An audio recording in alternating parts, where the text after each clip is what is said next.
Hello friends, आज मैं आपके लिए वीडियो लेकर आया हूं जिसमें मैं बात करूंगा ब्रिक मैसनरी वर्क के बारे में। तो अगर आप एक साइट इंजीनियर हैं या आप अपने घर का काम करवा रहे हैं तो ये वीडियो आपके लिए बहुत इंपॉर्टेंट है, वीडियो को ज़रूर देखें। और अगर आपने चैनल को सब्सक्राइब नहीं किया है तो प्लीज़ चैनल को सब्सक्राइब करें। Thank you. आइए आगे बढ़ते हैं वीडियो की तरफ। So guys, what should we need to ensure while doing brick work at site. Site में ब्रिक वर्क करते समय हमें किन किन चीज़ों का ध्यान देना चाहिए। सबसे पहले तो हमें ये चेक करना है कि हमारे पास जो मटेरियल अवेलेबल है साइट में उसकी क्वालिटी अच्छी होनी चाहिए। अगर हमारे मटेरियल की क्वालिटी ही अच्छी नहीं होगी तो ब्रिक वर्क करते समय हम कितने भी प्रिकॉशंस ले लें वो सब वेस्ट हो जाएगा। तो सबसे पहले हम बात करेंगे मटेरियल की क्वालिटी के ऊपर, जिसमें सबसे पहले आता है हमारा brick. Quality of brick should be good and as per the specification. तो दोस्तों हमें ये कैसे पता लगाएं कि साइट में जो हमारी ब्रिक है उसकी क्वालिटी अच्छी है या नहीं। इसके दो सिंपल तरीके हैं दोस्तों। एक, आपकी ब्रिक की शेप और साइज प्रॉपर होनी चाहिए। जैसे कि आप फिगर में देख रहे हैं 9 inches bye 4 inches bye 3 inches, ये हमारा एक स्टैंडर्ड ब्रिक का साइज होता है जो हमें अवेलेबल होती है। अगर हमारा ब्रिक का साइज ये है तो हम ब्रिक यूज कर सकते हैं। होगा क्या इससे, हमारी अगर ब्रिक की साइज और शेप प्रॉपर होती है तो हमारे जो ब्रिक वर्क होता है, जो हम वॉल बनाते हैं, उसमें अलाइनमेंट और प्रॉपर प्लम में बनती है। अगर हमारी brick he proper shape and size की नहीं होगी तो हमारी ब्रिक वॉल की अलाइनमेंट में अफेक्ट करेगी। सेकंड चीज होती है हमारी स्ट्रेंथ। ब्रिक की स्ट्रेंथ हम साइड में कैसे चेक करें, इसके दो तरीके दोस्तों। आप स्टैक में से रैंडमली कोई दो ब्रिक्स उठा लीजिए, उनको आपस में टकराइए। अगर दोनों के टकराने से आपको एक मेटेलिक रिंगिंग साउंड सुनाई देता है, विच मीन्स कि आपकी ब्रिक की स्ट्रेंथ सफिशिएंट है, आप इसे यूज कर सकते हैं। दूसरा तरीका ये है दोस्तों, आप किसी भी एक ईंट को लीजिए और उसे 4 से 5 फीट की हाइट से ऊपर से नीचे ड्रॉप कीजिए। अगर वो ईंट टूट जाती है विच मीन्स कि आपकी ईंट ब्रिक जो है बेकार है, और अगर आपकी ब्रिक नहीं टूटती है इसका मतलब आप उसे यूज कर सकते हैं। सेकंड थिंग, ब्रिक वर्क करने से पहले दोस्तों आपको ये इंश्योर कर लेना है कि आपकी ब्रिक्स जो हैं, जो आप यूज करने जा रहे हो, वो एटलीस्ट 1 घंटे तक पानी से अच्छे से क्योर होनी होनी चाहिए। अगर आपकी ब्रिक्स अच्छे से क्योर नहीं होगी तो जब आप उसमें मोटार ले करेंगे ब्रिक करते समय तो वो मोटार का पानी सोख लेंगी, एब्जॉर्ब कर लेंगी, जिससे कि आपके ब्रिक और मोटार के बीच की बॉन्डिंग में अफेक्ट होगा और आपकी ओवरऑल आपकी ब्रिक वॉल की स्ट्रेंथ कम हो जाएगी। सेकेंड थिंग, अब हम बात करेंगे मोटार के बारे में। तो मोटार मोटार जो होता है हमारा, basically it's a mixture of cement, sand and water. तो दोस्तों सबसे पहले जो हम मिक्स बनाएंगे ये होमोजीनियस मिक्स होना चाहिए, प्रॉपरली मिक्स होना चाहिए।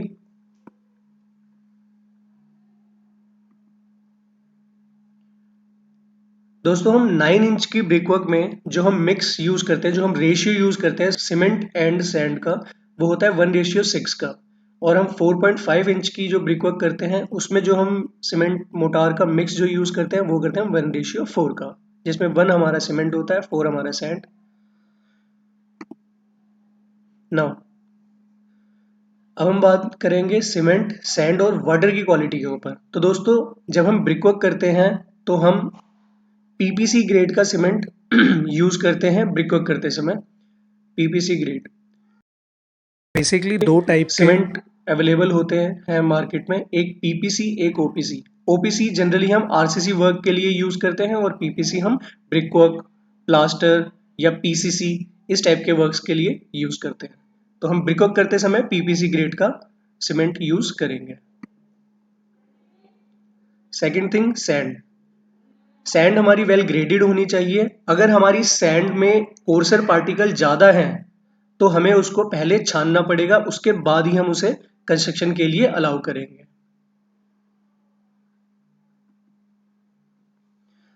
Third thing is water.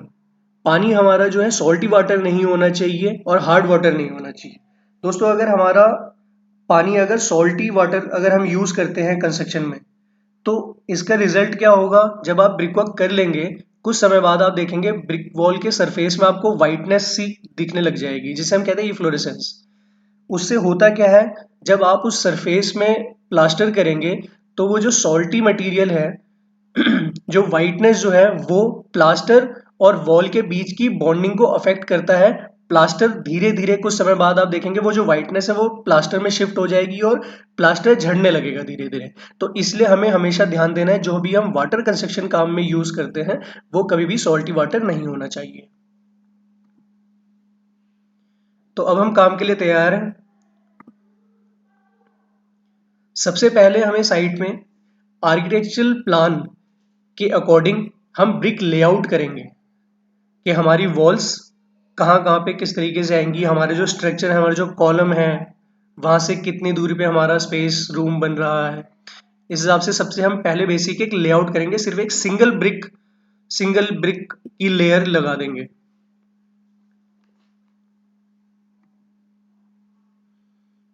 जैसा आप देख सकते हैं।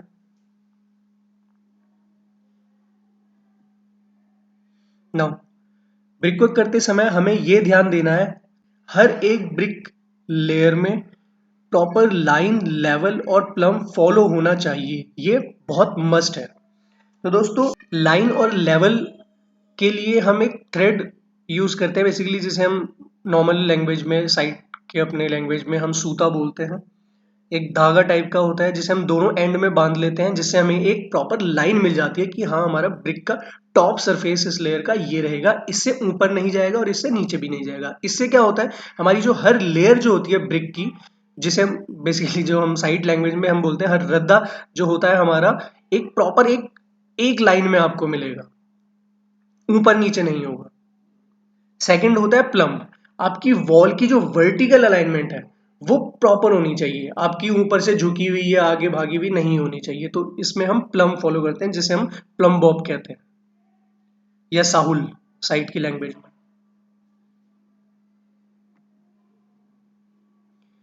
Second, thickness of motor bed for every layer should be 10 mm to 12 mm।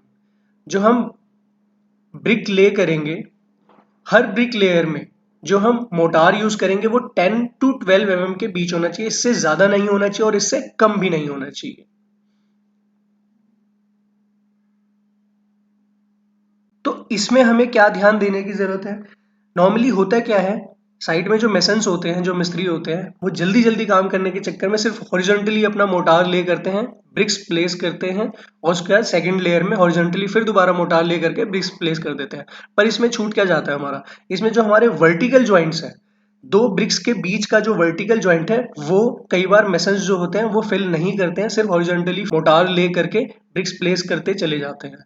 तो इस चीज का हमें ध्यान देना है साइड में, जब भी हम ब्रिक वर्क करवाएंगे तो हमें ये जरूर इंश्योर करना है जो मेसन है वो वर्टिकल जॉइंट्स में भी प्रॉपरली करनी के साथ खांच खांच के जो है मोटार जरूर भरे।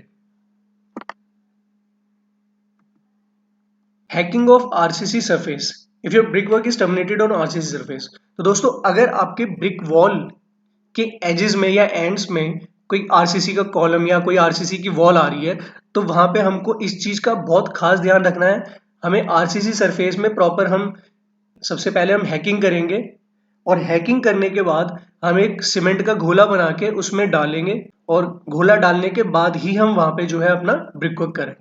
इससे क्या होगा, इससे आरसीसी सरफेस और ब्रिक वर्क के बीच में बॉन्डिंग बनती है।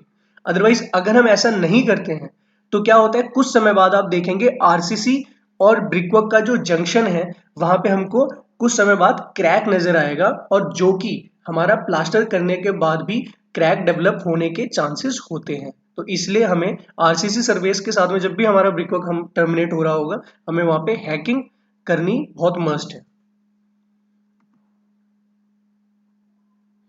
नाउ एक इंपॉर्टेंट चीज, इस चीज का हमें खास ध्यान रखना है कि एक दिन में हमारा ब्रिकवर्क जो है 1500 की हाइट से ऊपर हमें नहीं जाना है। तो 1500 की हाइट से ऊपर नहीं जाने का रीजन ये है कि ओवरऑल स्ट्रेंथ में भी फर्क पड़ता है और कोलैप्स होने के चांसेस बढ़ जाते हैं। तो इसलिए हमें कभी भी एक दिन में 1500 से ऊपर की हाइट से ब्रिकवर्क ऊपर नहीं ले जाना है।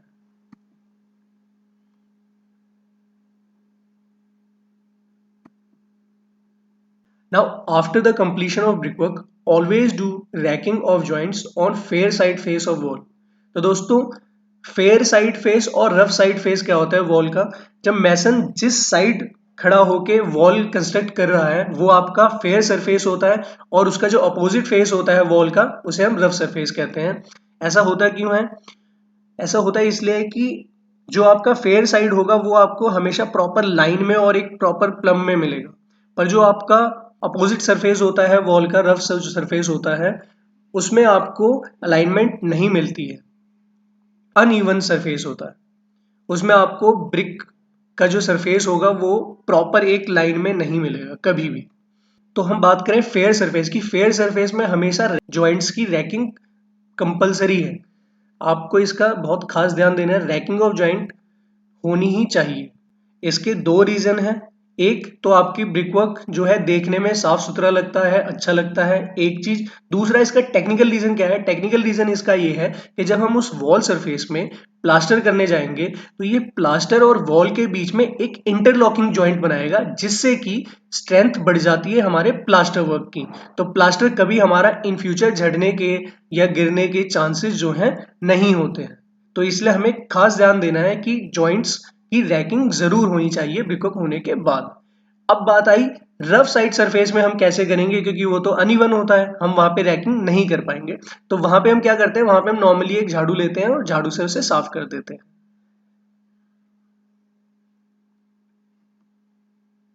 सो दोस्तों, last but not the least, curing of brick wall. हमें वॉल कंस्ट्रक्ट होने के एटलीस्ट 7 डेज तक वॉल को अच्छे से क्योरिंग करनी ही करनी चाहिए। तभी हमारे वॉल्स, ये जो अभी तक हमने इतने जो प्रिकॉशंस लिए हैं, हमने मटेरियल की क्वालिटी पे इतना ध्यान दिया या काम एग्जीक्यूट करते समय इतना ध्यान दिया, वो सब फेल हो जाएगा अगर हम प्रॉपर क्योरिंग नहीं करवाएंगे। तो ये सबसे मेन पॉइंट है आपका, क्योरिंग।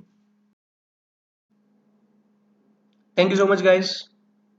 आगे आने वाली वीडियोस में मैं आपको इसी तरीके से अपडेट करता रहूंगा और टेक्निकल नॉलेज के साथ में। सो प्लीज चैनल में बने रहें और सब्सक्राइब जरूर करें दोस्तों। आपका एक सिंगल सब्सक्राइब हमें बूस्ट करता है आपको इस तरह की और इससे बेटर इन्फॉर्मेशन देने के लिए। Thank you so much guys.